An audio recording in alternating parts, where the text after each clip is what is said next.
Next అండి, క్షమించడం గురించి కొన్ని పదాలు ఉన్నాయండి ఇక్కడ. అందులో మొదటగా ఎక్స్క్యూజ్. ఎలా చదవాలండి? ఎక్స్క్యూజ్.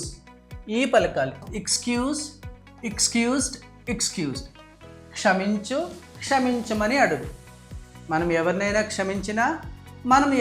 క్షమించమని అడిగినా, please excuse me, I did a mistake here. నేను ఇక్కడ ఒక చిన్న తప్పు చేశాను, నన్ను క్షమించండి.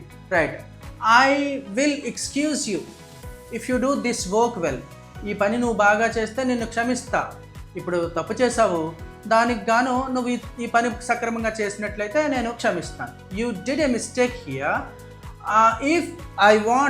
If you want me to excuse me, you have to do this task well. ఓకేనండి, నువ్వు ఇక్కడ తప్పు చేసావు, నేను నిన్ను క్షమించాలి అంటే ఈ టాస్క్ నువ్వు బాగా చేయాలి. ఐ విల్ ఎక్స్క్యూజ్ యూ, నేను నిన్ను క్షమిస్తా. రైట్. ఇలాంటి సందర్భంలో అంటే చిన్న వాటికి ఎక్స్క్యూజ్ అనే మాట వాడతారండి. అంటే అది పెద్ద తప్పేం కాదు. ఓకేనా?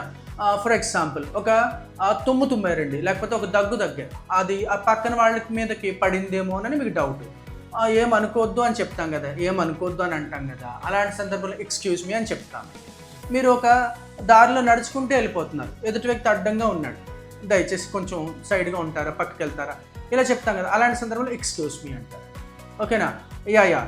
ఎస్ ప్లీజ్, ఇలా చెప్తాం. అలాంటి సందర్భంలో ఎవరినైనా చిన్న వాటికి క్షమించాలన్నా, చిన్న వాటికి క్షమాపణ అడగాలన్నా ఈ ఎక్స్క్యూజ్ అనే మాట ఉపయోగిస్తాం. నెక్స్ట్ అండి, ఒకవేళ ఆ చేసిన తప్పు పెద్దదైతే దాన్ని ఫర్గివెన్. క్షమించమని అడగడానికి, క్షమించడానికి. క్షమించు, క్షమించమని అడుగు. Please forgive me, I did a great mistake here. నేను ఇక్కడ చాలా పెద్ద తప్పు చేశాను, నన్ను క్షమించు. Yes, I will forgive you. ఓకేనండి, నేను క్షమిస్తా.